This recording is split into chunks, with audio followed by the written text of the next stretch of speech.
right? Hey everyone, welcome to the First Ones to Die podcast. My name is Jonathan. I am here with Mr. Jerome. Jerome, how you doing? Doing good. Caught me Munching, slipping. I got eating, I got chips in my mouth. eating your movie snacks. It's appropriate because I we're got talking barbecue about chips. movies.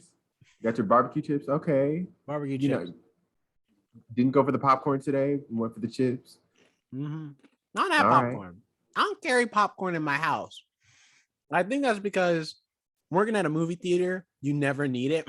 No, you get tired of eating popcorn any other time than when you're not at the movie theater.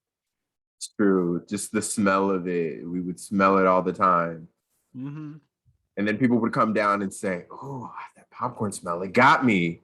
Yeah, well, it got us too, because we were sick of it by the time we were done with it. Yeah, how you doing? Doing good. I'm chilling. Just watched Malignant. It's interesting. Malignant. I think I think the best thing I can first of all, it's a good movie. In my opinion, I liked it. I really enjoyed it. Although, fair warning to anybody who is going to go see it. I wouldn't say it's like a horror movie. Like, it's definitely got horror elements. It's more of like a thriller than like a straight up just horror movie. That being said, though, don't eat when you're watching it. And B, if you are going to watch it, avoid at all costs, if you can, any spoilers, like, or any reviews or anything.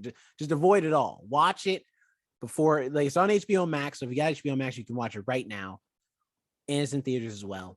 Either way, like, some of the twists and turns in that movie are really good.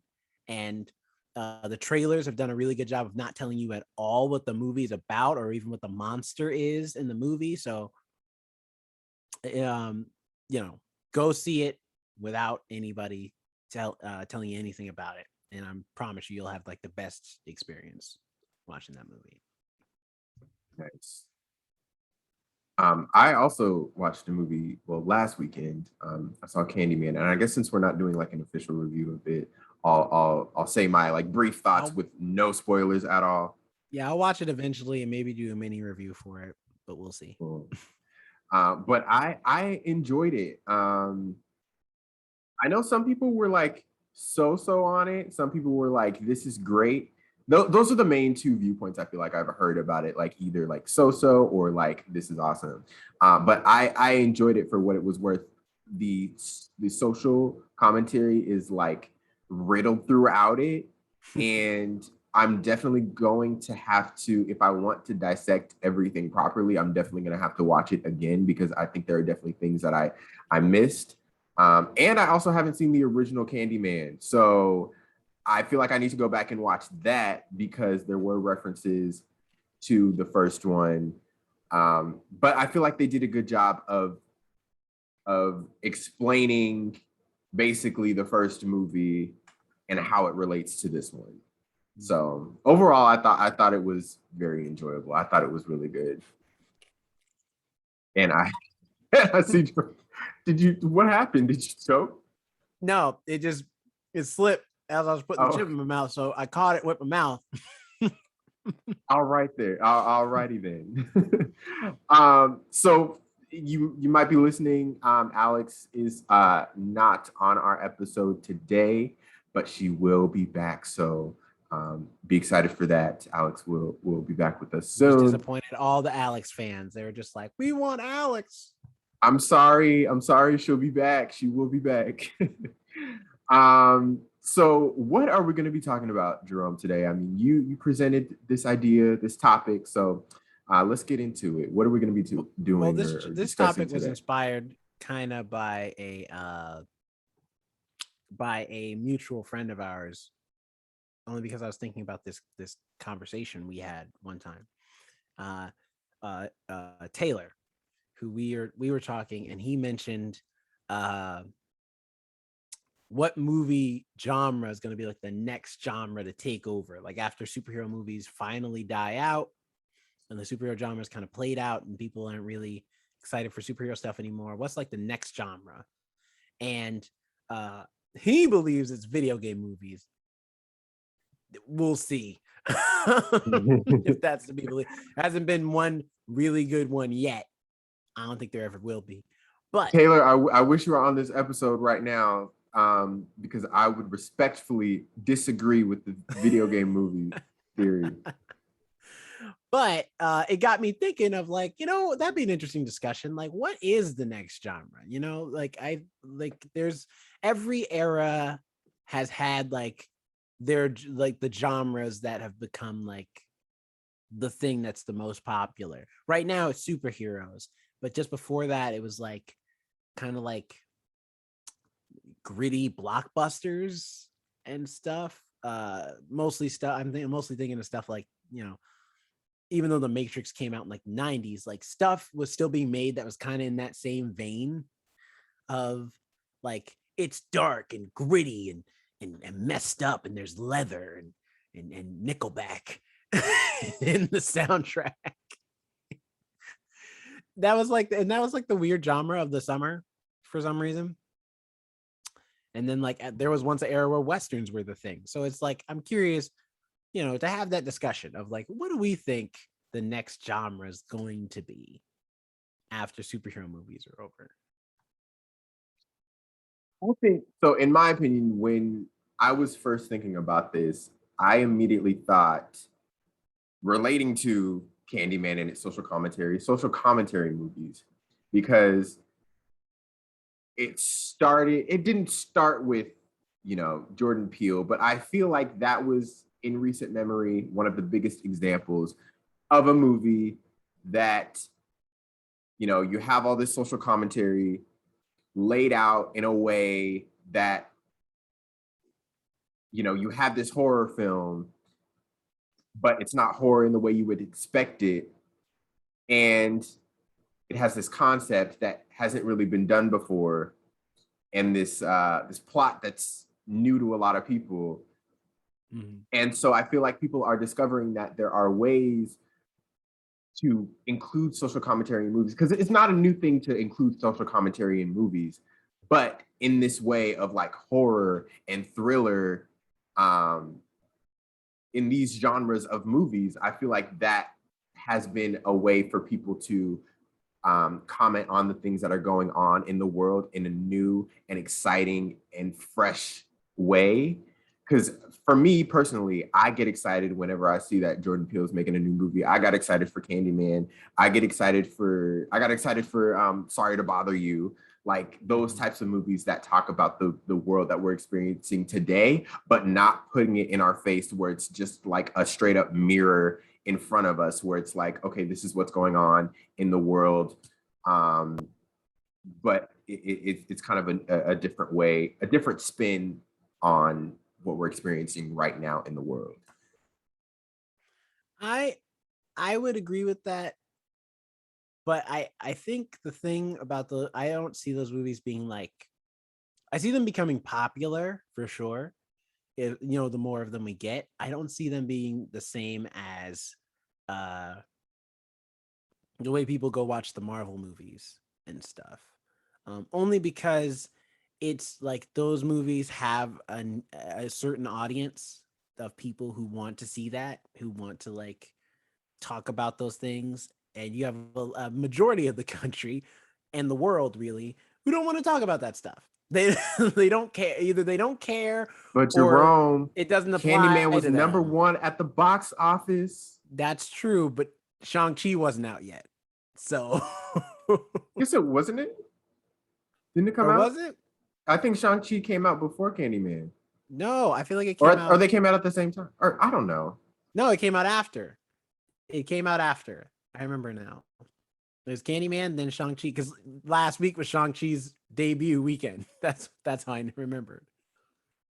So it's like Shang-Chi is already came out. They hadn't come out yet. Now the Shang-Chi's out, it immediately dethroned Candyman, like in seconds.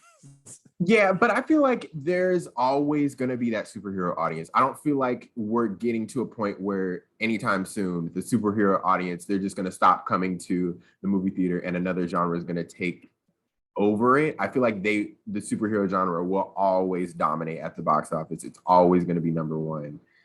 Well, I think depending on if it seems like it has diminishing returns, because like I think eventually, like, you know, it'll be no different than in the 90s. The comic industry was like booming. Not all of the 90s, mind you, but I think about 93 is when it was like at the height of its popularity. And then literally the next year, like, I don't know what happened, but people stopped buying comic books. And the gravy train stopped. And I feel like the superhero movies are the same way. It's like right now, it seems like it's not going to stop because they still have a lot of characters they've never done or things they've never done. Like Shang-Chi is the first Asian American major superhero. That's a first. So, and that's, you know, that'll help keep it fresh. We got the Eternals coming up, and that seems like it's going to be like the first like super serious superhero movie where it's not like jokes galore and, you know, big I mean, the CG is going to be there, but it doesn't seem like that's like the spectacle is the draw from the trailers. Looks like it's going to be, no, you're here for some really impactful story. And I'm like, all right, I guess this will be the first like Oscar contender superhero movie, even though some would argue that was Black Panther, but regardless. wait, it was Black Panther. Wasn't it nominated for Best Picture? It was, but the thing is that I think my issue with Black Panther is that the CG was not good for most of the movie. All right. And if you're going to win Best Picture or even be contended for an Oscar, that's the part when that's 80% of what makes up your movie.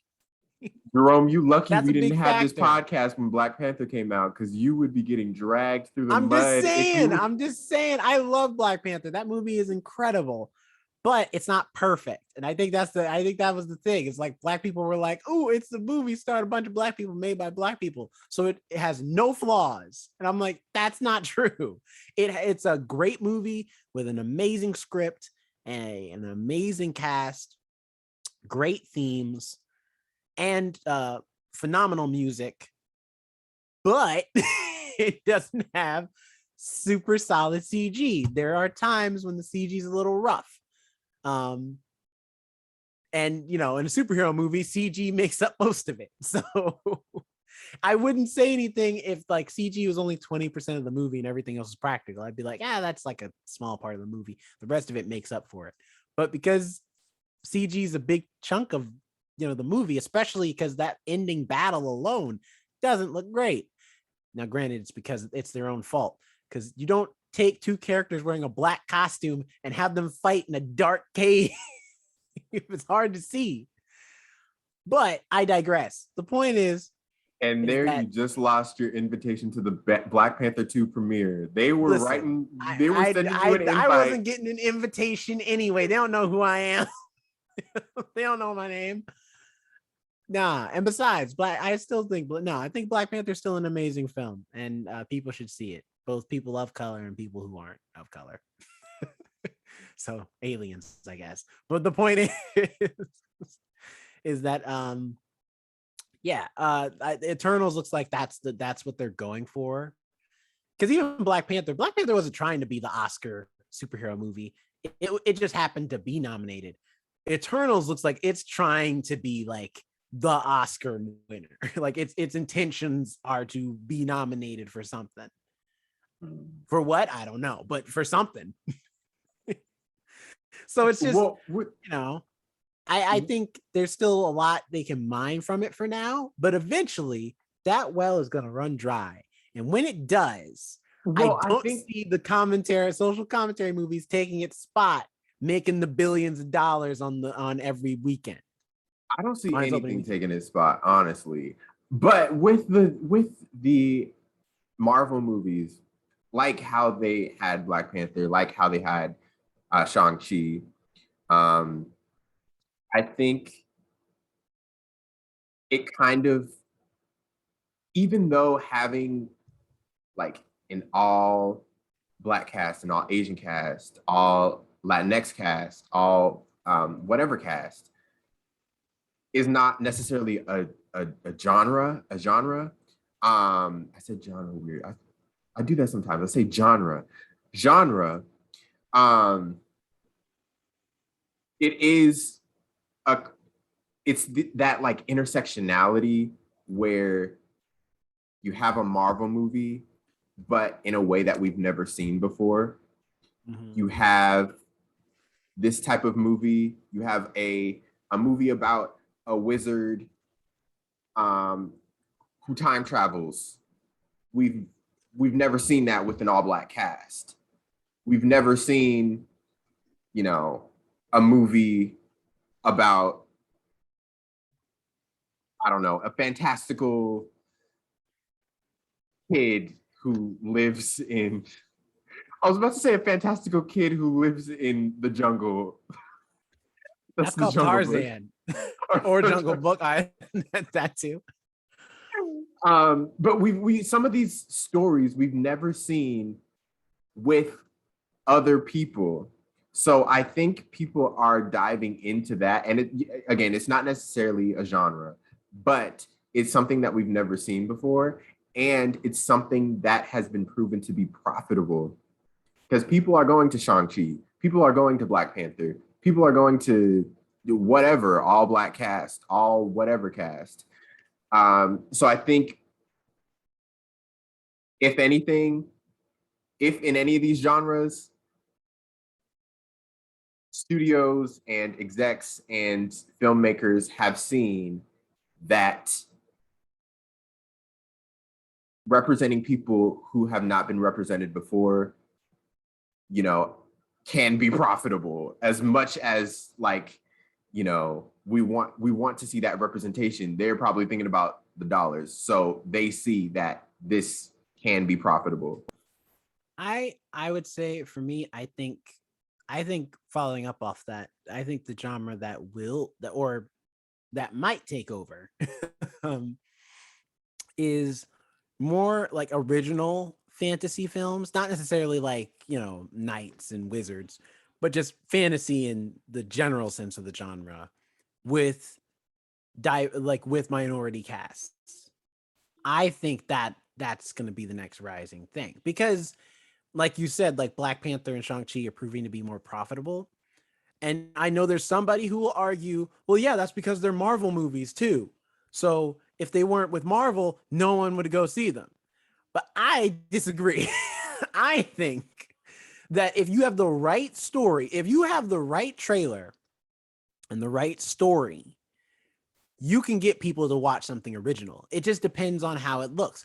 Because I think about like John Wick, for example, where that movie is not based off of anything. There's no comic book. I mean, there is now, but when it came out, there was no comic book, there was no video game, there was no novel. John Wick is a fairly like a super original, not even fairly, just in general, it's a super original uh story starring Keanu Reeves.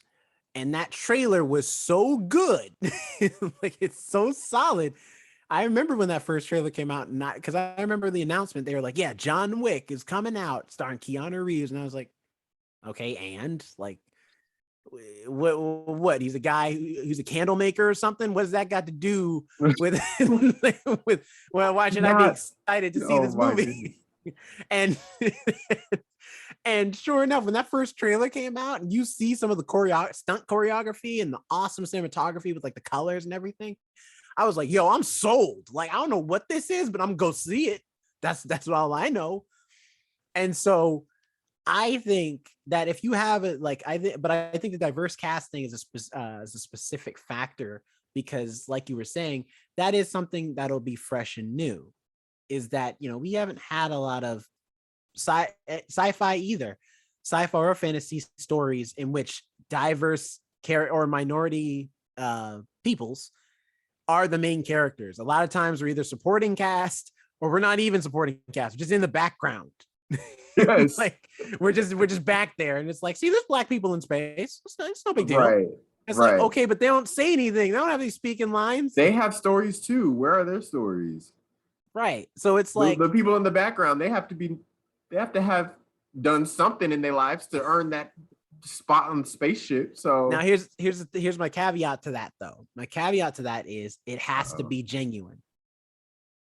That's the other thing, because someone will argue, like, I know someone will point to me and be like, well, what about Star Wars? They tried it and it didn't work for them. It's like, yeah, because it was disingenuous. To be quite honest, it felt like they were checking boxes. Like, make sure we have the black people in there and make sure there's like a female character in there, but she has to be like empowered. She can't just be like just around. Like, she has to be like, like the best of the best. No man. She's a strong, independent woman who don't need no man. Okay, but is there a story reason why? No. And that's how it felt. It felt like they were just doing things because you're trying to be diverse, and it felt disingenuous. Is why I think it never sailed well with Star Wars. So I think if you're going to do it, you got to be genuine about it. And if they do that, I think that'll be like the catalyst for like the next major genre going forward. Maybe not to dethrone I don't think anything will dethrone superhero movies, but I'm just thinking of like what can make just as much money, if not go toe to toe. Yeah, like compete with it. Yeah, because Jurassic World is not a superhero movie, but that was at one point the highest grossing movie ever. Right. So it's interesting what gets bumped up, and I guess that's another genre in and of itself. We're in the age of nostalgia, and people are just wanting to go back to the good old days and anything that we loved as kids or back in the day. We want to go back to that. So Jurassic World, I feel like a lot of people flocked to the theater because it had been so long since Jurassic Park, and they wanted to go back to that. Which is their mistake, because I remember Jurassic Park 3, so that's why I wasn't excited for Jurassic World at all. I was like, what? You like, that's like asking me to go back to the dumpster to get more trash. Okay. Like, I'm not, we've already seen what Jurassic Park has to offer. Trash. And I haven't been proved wrong since. So, well, that's not But fair. That Jurassic Park ride, that's not fair. Universal. That's true. Jurassic World ride is dope. Yeah, it was. And side note, but they actually updated it a few months before we went on it. Cool. Like it used to be a Jurassic Park ride, and they updated it a few months ago. Yeah. Which, and you know what, too? Like, that's not entirely fair, because Jurassic World 1, I don't think it's awful. I just think it's like okay. Like, I don't think it's like amazing like some people thought it was, just because dinosaurs fight at the end. But I was like, no, this is like a nice start. It's the best Jurassic Park sequel we've gotten so far compared to the other two before that. But then Jurassic World 2 happened, and I was like, nope, see, up. There we go. That's I knew I was right. So what are you gonna think about Jurassic World 3? I'm not gonna see it. I'll hear about it unless we review it on this podcast. I am not going to take time out to go see it on my own personal time. I'm not. No, that's my thoughts.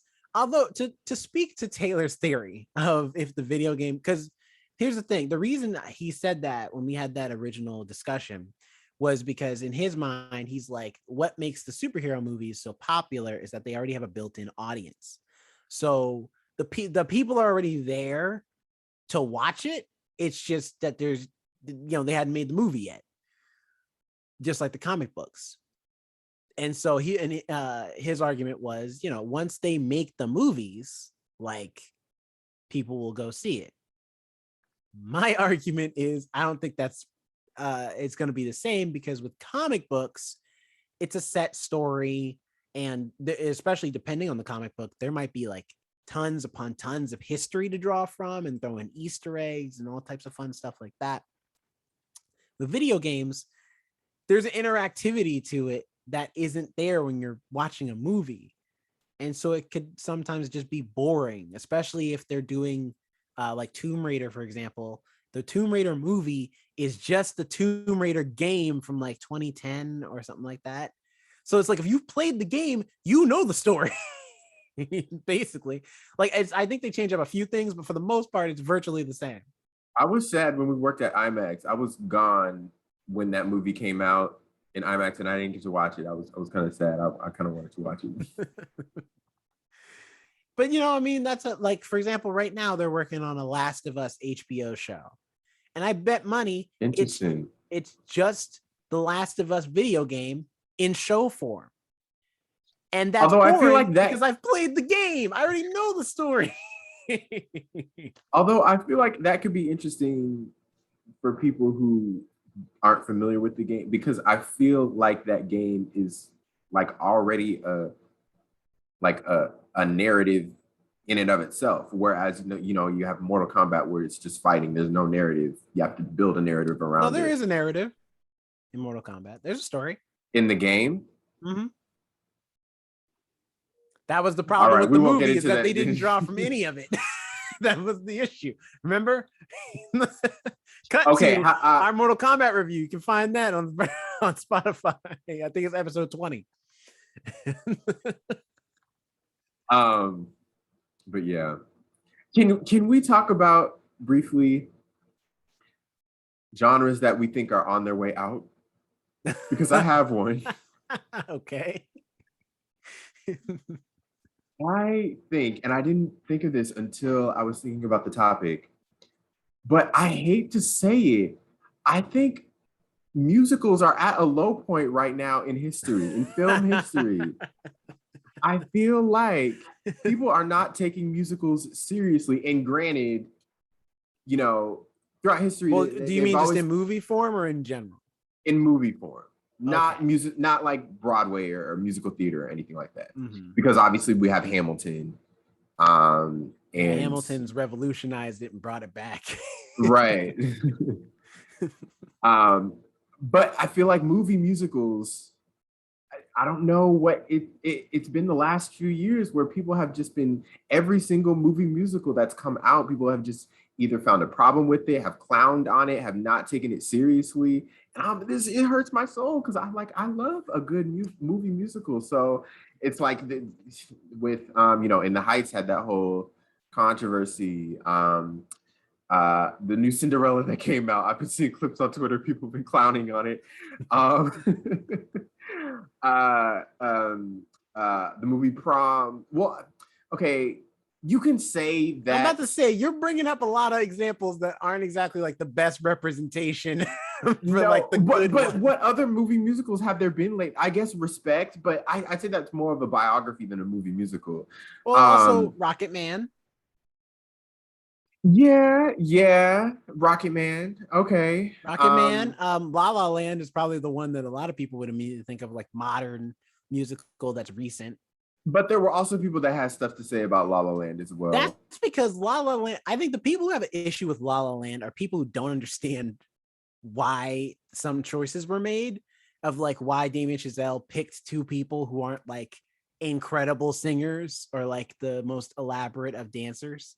And it's just like that wasn't the point of the movie. It's a very unique musical in and of itself, because it is a musical in the literal sense, but when you compare it to like, what most people think in their heads of like what a musical should be and the elements it should have, that movie don't fit that mold. Like it just doesn't. Oh yeah, and there was A Star Is Born. Okay, A Star Is Born is an example of a. Is that considered movie. A musical? It 100%, yeah. Well, because there's a difference between, for me, there's a difference between like a musical and a movie about a musician. Well, where music's going to be a part of it because it's about a musician, but there's no dance numbers. There's no, The Star Is Born had dance numbers. It had one where she's on Saturday Night Live. There are. So there's a distinction, and if you look at this up on Wikipedia, there's movie, I forget what it's called, but there's movies where all of the singing is done as part of a performance. So like it makes sense. It could actually happen in real life. All of the singing is actually done on a stage or wherever singing is supposed to happen. And then there's the type of movie musicals where it's like you're suspending disbelief, where people just break out into song wherever. But they're both musicals. And A Star Is Born is definitely a musical. I wouldn't consider A Star Is Born a musical. I consider it a bio or a drama or a biopic that's not based off anything. Look up the tags. That's not based off real people. Because A Star Is Born Yeah, has had many iterations. It's had many iterations, and I feel like they're all classified as musicals. Now the older ones, I can't remember the older ones right now, so I don't know if I've seen the Judy Garland one. All right, it does say romance / musical, so I'll give you that one. It says slash. It has a slash in there. You won't give me half credit. But you know what I think it is about musicals and why people aren't really like I mean, I don't know, maybe later this year will be the testament, because we have West Side Story. We have West Side Story, and then we also have that other movie, Dear Evan something. Oh, Dear Evan Hansen. Yeah, Dear Evan Hansen, that's also a musical as well. Mm-hmm. So we have those two movies coming out, and so we'll Which see. People have already made fun of Dear Evan Hansen because people are like, you are too old to be like. No, people are saying, Ben Platt, you are too old to be playing a high schooler. I mean, I that doesn't bother me as much as I'm just like, man, this story looks so corny. Like, but I mean, I'll give it a shot. I'll give it a chance. Yeah. I'm just sorry. I was just gonna say that the musical thing is, I think what it is that the genres kind of played out for a lot of people. For them, it's like when they think, like, there are a lot of people, for example, when they think musical, they only think Disney at this point. Like, as far as like animated musical, because there's a whole generation of kids who didn't grow up watching musical movies. Like the generation before us, they did, watching Singing in the Rain and Hair, others like Hairspray. Mm-hmm. Although Hairspray, the original Hairspray is not a movie, is not a musical. Oh, that's true. But it's like, like for me, I think the musicals I watched when I was a kid, as far as movie musicals, was either Disney stuff or Hairspray and Dreamgirls. Those are like the ones that come. Dreamgirls a good one, yeah. And even then, it's like, okay, Disney is Disney, so it feels like it's for kids. And then Hairspray and Dreamgirls are phenomenal, but Hairspray, I'm like, this is pretty corny. This one big white girl is gonna solve all the problems of racism on this one TV show. Look, there will be no Hairspray slander on this podcast. I'm just saying, it's a corny. It feels corny. It does, and that's no shade to the people who play the characters. I think they all do an amazing job. It's just the story, like it's the story as it is. I think that's the appeal for a lot of it. It's like the campiness of it is some of the appeal for like a lot of musical lovers. But then, like, I feel like nowadays people too serious. I'm just gonna say it. People too serious. So they don't embrace the campiness of it. Granted, I think some of these campy movie musicals cross the line in campiness, and I'm like, no, this is too much. This is corny. This is cheesy. I hate this. But there is a level in every single movie musical. I feel like there is a level of corniness.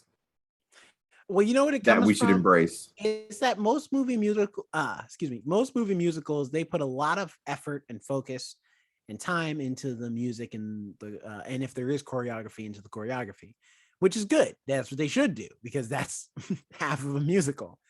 But at least when it comes to movie musicals, theater is a bit different. But movie musicals, they don't seem to put a lot of thought into the story because a lot of times the story is like, if there wasn't the song and dance and it was just the story, if you left that by itself, you would have walked out of that theater after the first like 30 minutes. Because they're not, most of them are not good. I know that's what a lot of people.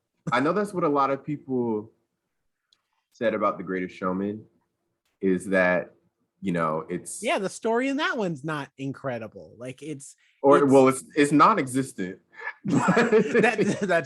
That's true. But people love it because the music makes up for it.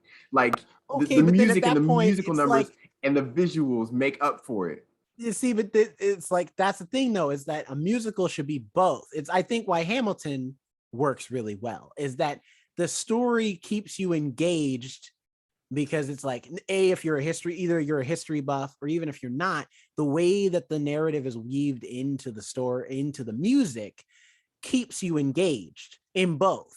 Like, yes, you love the music, so you're like listening because you're like, man, this music's dope. I love the hip hop, but it's also telling the story, so you're listening and you're engaged because you're like, oh man, what's gonna happen next? What's gonna happen with Aaron Burr? Yo, what's gonna happen with Hamilton? What about the sisters? You know what I mean? Like, you're invested because both are weaved together really well.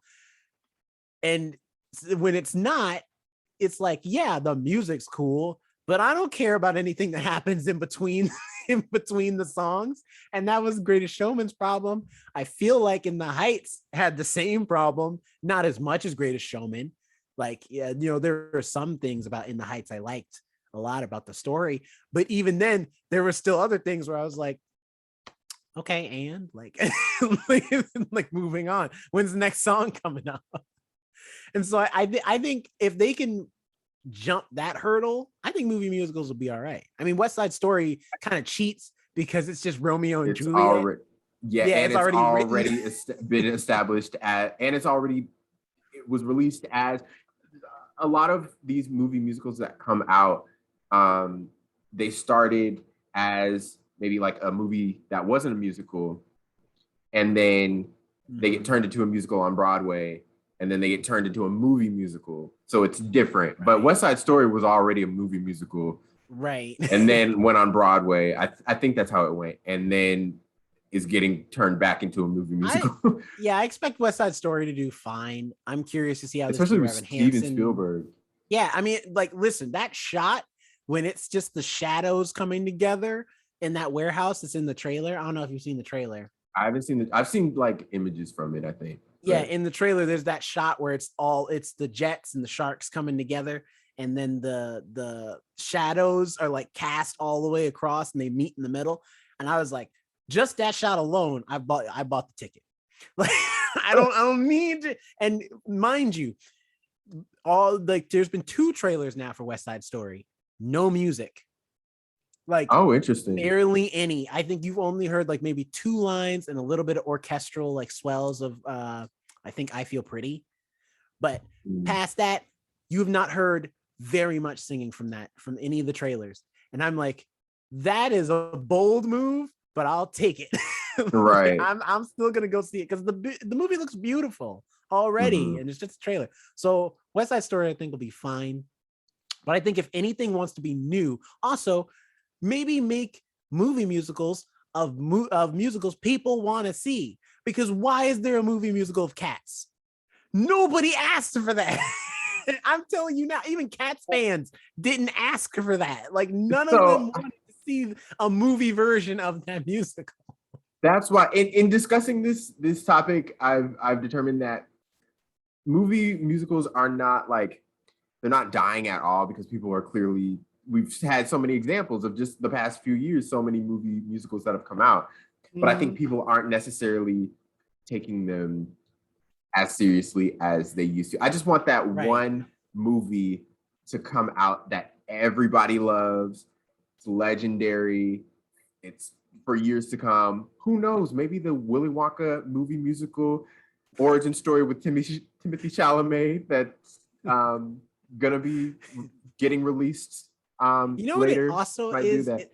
I think they just think like people don't take it seriously because I think it's clear that the filmmakers take it too seriously, depending on the film. Like, for example, Cats. All you had to do is put them in costume. That's it. You didn't have to make them CG cat people. Same thing with Into the Woods. Into the Woods goes a little too far of trying to be like, we're different and cool. And it's like, you're based off a musical. Most people consider musicals to be corny by themselves just because they're like, oh, those are the theater kids. They're all dramatic and they like musicals. You know what I mean? That's already the stigma you're dealing with. And you're going to make it worse by trying to be like, no, we're cool though. Look how cool we are. It's like, you're not cool. And that's okay. Just make the musical. You don't have to get this elaborate. Yeah, when I first heard the concept of Cats, I was like, okay, what is this? Are they going to be doing only voiceover? How's this going to work? And then I thought they were gonna be, you know, in suits and stuff. And that's also how I thought the live action Lion King was gonna be as well. I thought they were gonna, you know, do it up like the stage musical. I And did I not thought think that I thought that, and I thought that would have been at least, you know, visually interesting. But yeah, I'm waiting for that. Hey, they're releasing or they're gonna be filming, or yeah, they haven't filmed yet. The Color Purple musical. That is true. Yes, Yeah, I've seen. and I forget. I saw some casting news, and it excited me. But I her forget. Yeah, her is her's gonna gonna be in be it. in That's it. right. Uh-huh. Yeah, so So I'm that excited for excites me. that. You know, that could be cool. Yeah. That could be really cool. The thing too, it's just, yeah, I don't, especially the cats thing where I was like, this is. I remember when they announced that, and I was like, this has to be seen to be believed. Funny enough, though, when you said voiceover, originally Steven Spielberg wanted to do cats too, but his was going to be animated, and then there's going to be voiceover, and they were going to be lit like, you know, normal cats. Right. And I think there's also like, you can find online like some like concept sketches of that, and it looks Oh. awesome. I was like, this I would have watched. I would have enjoyed watching this. Whatever they like, what they ended up doing is like, nah, I'm good. I still need to watch no it. I think it's joke. on I HBO only Max, right? watched 5 minutes of it and then turned it off. I couldn't make Maybe it through. who knows? Maybe that can be next week's episode. It's possible. But just one last thing. I feel like for the musicals, some people might argue that James Corden you know what it is? is the It's the James determining Corden factor. effect too. He's the one tearing them down. You know, he was in Into the Woods, failure. Cats, failure. This new Cinderella movie, failure. James Corden is the cancer in these musicals, and they need to remove the tumors. All right, they need to stop casting this man. Let him do his karaoke thing on his show. All right, don't bring him back here no more. And I assume it's. But yeah, so the next rising genre, though, I also have been thinking about is possibly, and this is more of just like a Hail Mary, like it could happen, probably not though, is I just had it and I lost my train of thought for a second. Oh, dang it.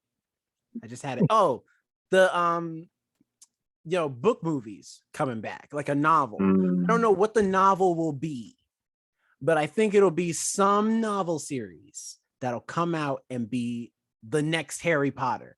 And I know some people want to argue that Twilight was the last Harry Potter or Hunger Games, but that was a minute ago.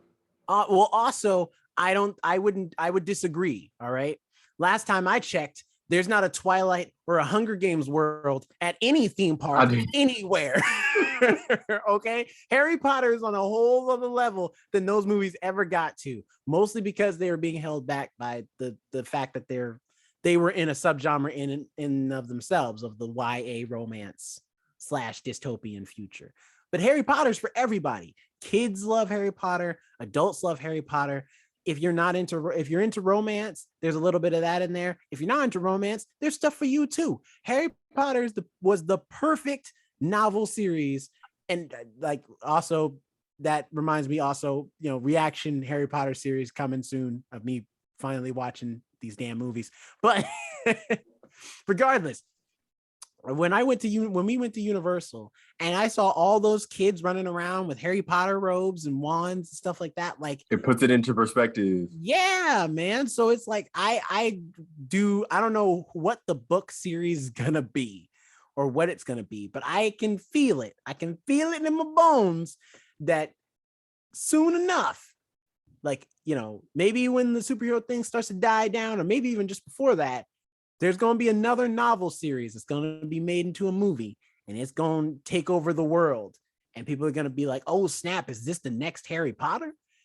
Unfortunately, Fantastic Beasts tried to be that, but I think that ship has sailed. First of all, side note, I felt really bad. I still feel bad for that kid who lost his family I'm and was sure he crying and went to found the. them. I'm I'm sure he sure he did. did. I'm sure he found them. But yeah, I I don't think that's gonna be anytime like within the next like couple years, but there is always the possibility for something like that to happen because it hasn't happened in so long. Like Hunger Games was probably the last of it, and the last movie that came out for that was what 2016, and I think it was panned. I think so. I liked it. I thought it was a fitting end to the trilogy. If anything, I think my issue was them splitting the last book into part 1 and part 2 didn't make sense because literally, like, because at least I think, as far as I know, from Harry Potter, Deathly Hallows part 1 and 2, I think that's the last book, or last set of movies. That book is really dense, so they had to split it into 2, as far as I know, versus Hunger Games, the last book. While it's not too big.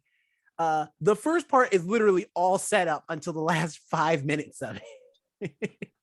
So you're just sitting there like, man, when is some action gonna happen? And then it happens the last 5 minutes, and in your mind, you're just like, I feel like y'all could have tacked this on to the part 2 and like trimmed it down by 30 minutes, and we wouldn't have missed anything.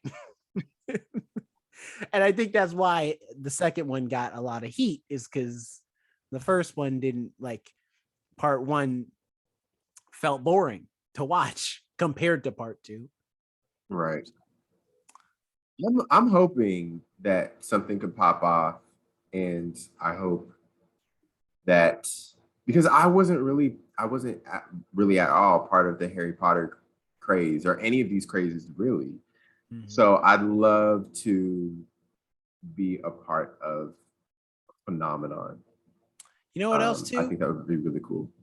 Thinking about the book stuff, I also just thought about this because we're getting a live action animated series version of the Last Airbender that's coming to Netflix, I think. But I just thought about that. That could also be a new thing too. That could pop off as like a movie version of an animated show in live action. Granted, most of them are not good. Well, the Last Airbender movie or Avatar, Yeah. the Avatar movie, which is people point to that when they talk about live action movies from animated shows. This is true. Last Airbender was not a good example, but I believe it can be done if you pick the right show and the right. Well, there was that. So it was a clip. I don't think it's from a movie. I think it's just from a special for Rick and Morty, where they had what's his name from Back to the Future? Christopher Lloyd. Yes, who Rick is like based off. The character of Rick is allegedly based off of. And Jaden, I can't remember his last name, but from It, the kid from It, the main kid from It. Thumbnails on YouTube. I just haven't watched any of these. Yeah, they had them. They're apparently going to be in some sort of special Rick and Morty, like they turn into live action characters. I don't know. But people were freaking out about that. People were like, this is perfect casting. I think it all has to do with not only how you translate it to the screen, but most importantly, how you cast it. Because I feel like people nowadays, people look back at the Scooby-Doo movie, and like I feel like people loved that casting of the Scooby-Doo movie because it was so perfect. Even though these people were adults and they were not teens at all. But you know what though? Well, first of all, I'm calling it now. Johnny Quest. That's going to be the next major movie franchise based off of cartoon. I'm calling it now. So if Johnny Quest gets made and then it becomes super popular, you heard it here first on the first ones to die. All right. Jerome Rett called it. Because because I can see that being, you know, there's limitless potential with Johnny Quest. Nobody's really thinking about Johnny Quest like that. So you can make some changes if you want. You can do it up like Guardians. You can make it like Scooby Doo. You can do, the sky's the limit. But you know, if not Johnny Quest, there's a lot of cartoons I feel like they can pull from, whether they be old or new, to like make into like a live action movie, and people would be really into it. It just depends on, because I only say franchise because that's kind of where we're at now. You know, it used to be, all right, we're trying to get one mega movie. Then it became, now we're trying to get like a trilogy. And now since the Marvel universe, now it's, oh, we want a franchise. Like we want, and if we can do it, we want a whole universe, which has been another hiccup and headache in the film world, where like everybody's trying to make a universe out of everything. I mean, just in the past 5 years, we've had the Dark Universe, Monster Verse. They've been trying to, they were going to make a Robin Hood verse, where it was going to be Robin Hood, but then all of his different merry men were going to get their own movie. Or then there was going to be a King Arthur verse they were going to do. And it's just like, y'all need to stop with the universes, okay? Like, if you're gonna, technically there's Fast and Furious verse, because Hobbs and Shaw is a separate movie that's like a part of a different adventure that has nothing to do with the main cast. So it's like, y'all need to stop, okay? If you're gonna do the universe thing, you've got to have some inspiration, all right? Have the, like, Marvel and DC, or don't can get away with announce it because they already have the universe, or that too. That's the other thing too. That when Marvel made Iron Man, there was ideas of doing a universe, but they didn't want to say it because they weren't sure how Iron Man was going to do. So they waited to, they focused on making that movie good first. If it succeeded, all right, universe, let's go. And it's paid dividends since then. And everybody else after them has done the worst thing, where before the first movie's out, they're already being like, hey, universe is coming though. Like, so if this movie ain't good, don't worry. There's like 6 other movies after this. That's like the whole Avatar saga, Avatar sequel saga, where people, first of all, they're clowning it. They're like, we don't need all these Avatar sequels 10 plus years after the first movie came out. Secondly, they announced, and I will still not get over it, I think I mentioned it to you guys a couple times, but they announced that Stephen Lang will be the villain for the next 4 or 5, however many movies they're going to make. They're making, they announced 3. Three, yeah, for the next 3 movies that he's going to be the villain. Yeah. So that means that we already know the ending of the second and the third movies. Like, we know that he's not going to die. Right. We know he's going to be fine. We know he's going to be all right. He's going to be dandy. No. See, what it is, second one, he comes back and he's just normal. Third movie, he becomes an avatar. And then that's like the drama. And then the 5th one, he gets together. He turns his other soldiers into avatars. And then it's all avatar on avatar battles. I'm calling it now. That's how that's going to go. Here's the thing about the Avatar sequels too, is that it's like, we were talking about like what makes movies like blow up. I think the reason also I'm not excited for any of these Avatar sequels is because I know the reason Avatar 1 blew up, and it's not because of the story. I can tell you that right now. It's because the setting looks cool, and the CG at the time was some of the most phenomenal special CGI that we'd ever seen. Like those cat people looked realer than the ones in Cats. Like, they look good. The settings looked good. Like the plant life and the ocean life and everything, it looked all incredible.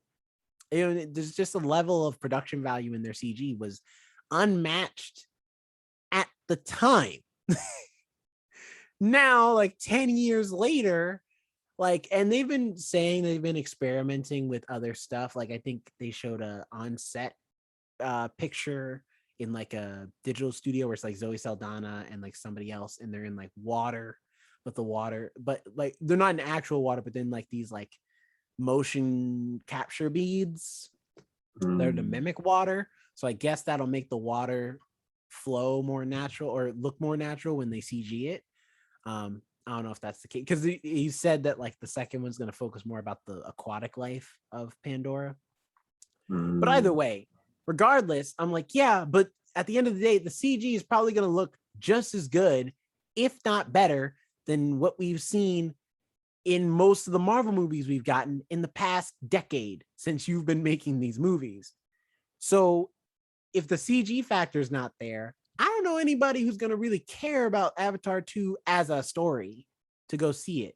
Heck, the Avatar video game that they announced this year or last year.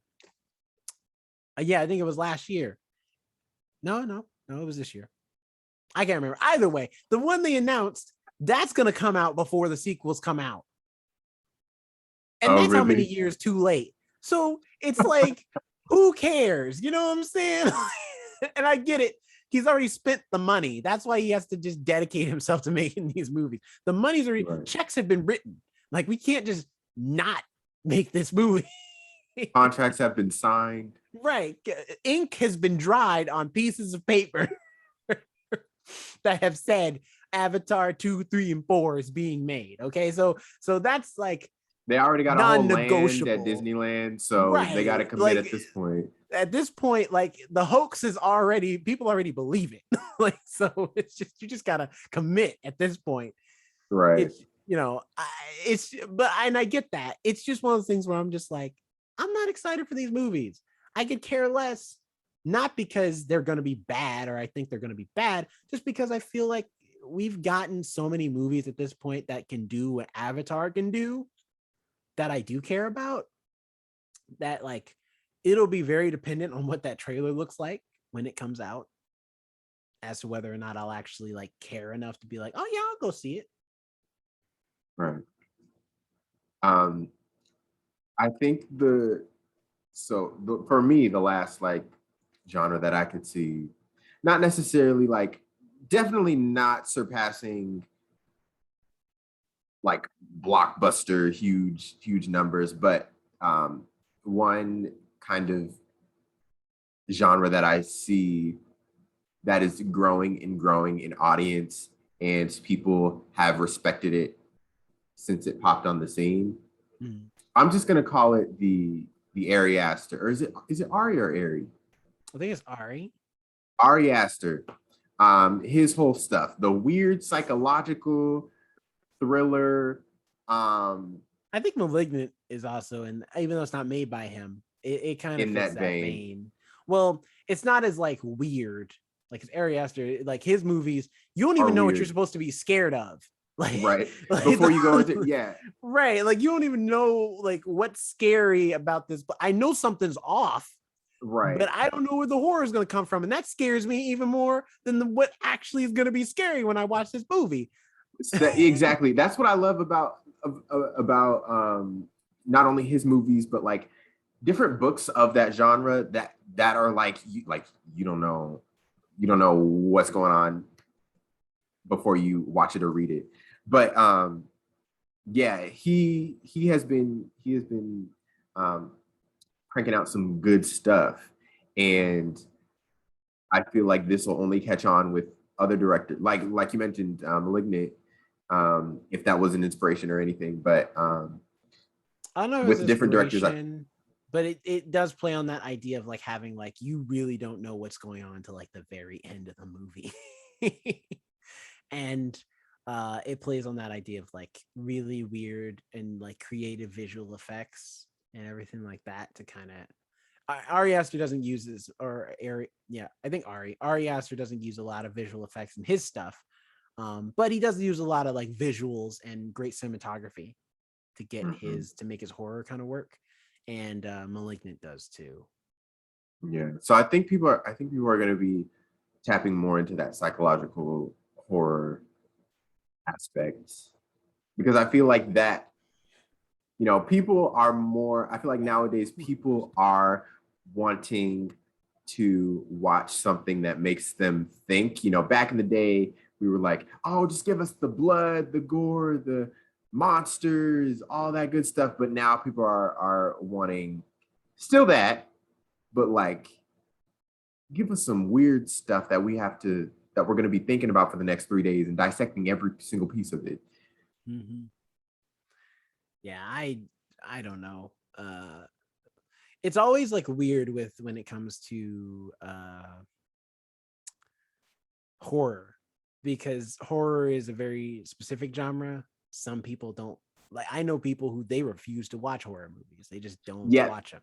Yeah, that's why I say, and horror will never, not never, but it's never going. Horror will never be like a universal, not universal the company, but it will never be a universal genre where everybody will I don't enjoy see horror. there ever being a horror blockbuster. Right. Like, well, I think there are horror blockbusters, but like it's not not on the blockbuster level to other movies. I think the last one probably is Jaws. Is like a movie that like is uber successful and is technically a horror movie. Right, where it's like it transcends movie history. Right. Because and then like maybe the Paranormal Activity series, but even then, that I think the thing is too is that horror movies have changed, where it's like most horror films are made for pennies compared to like some of your best and biggest blockbusters. Mm-hmm. So for them, a successful weekend, like because for a box office success for like something like Shang-Chi, for example, in a non-COVID world, mind you, would be about like, I want to say what, like 125 million or something like that, if not more. Versus like for a horror movie, 30 million is a success because the movie was more than likely made for one. So it's like that's kind of also the thing too to think about. Yeah. But all right, so you know what, audience, what do you think is going to be the next rising genre to replace? Well, not even replace, but just like be up there with the superhero films. Do you have one that you like that you could see like being up there? Do you agree with some of our picks? Let us know in both the comments below on YouTube, or just email us at thefirstones2die. And maybe that genre doesn't even exist yet. Maybe there's going to be a movie that pops on the scene. My first theory isn't like a real thing yet. Like there's no fantasy movies with like that aren't superhero films with like minority casts yet. So who knows? One we've got is Crazy Rich Asians, and that doesn't technically count because it's based off a book. I will say I am curious to see like, how far Shang-Chi goes from here. Although I'm a feel some type of way if Simu Liu also passes away. I'm gonna start saying this is Disney. Why would you say that? Because Disney, because at that point it's a conspiracy. All right, Disney's doing this on purpose. At that point, something's going on. Like it's not. This is not just coincidence. I am going to rebuke that. I'm going to take back that statement for Jerome. Sorry, I'm in a mood. All right. Michael K. Williams died. I'm sad. Yes, rest in peace. R.I.P. to him. I'm just saying, I can't lose no more good actors. All right. I'm tired. I'm tired of losing actors that I like in my movies and shows. And on that note, we're gonna say goodbye. Socials. Yes, we hope you enjoyed this episode. You can follow us at The First Ones to Die anywhere. You can follow us First Ones to Die on Facebook. You can email us firstones2die@gmail.com. And where can they find you at, Jerome? You can find me at Not Jerome Rhett on Instagram, as well as at Rosu Media as well. Yeah, that's it. I thought I had something else. I did not. You can find me at Jonathan Keys on Twitter, Instagram, wherever you please. And until next time, we don't know what our next topic is going to be. Actually, no. Say this. We know. We're just not going to tell you guys yet. You've already revealed that we don't know. You can't renege on that. You're like one of those anyway, people you'll that's find just out like, next time. I know the information, but I want just so you to make sure you know. Why don't you tell me just so I can double check? What's your name again? Oh, my name is Jonathan. Oh, no. Your last name. What's your last name? What? Why would you ask it that way if you just wanted to know my name? Anyway.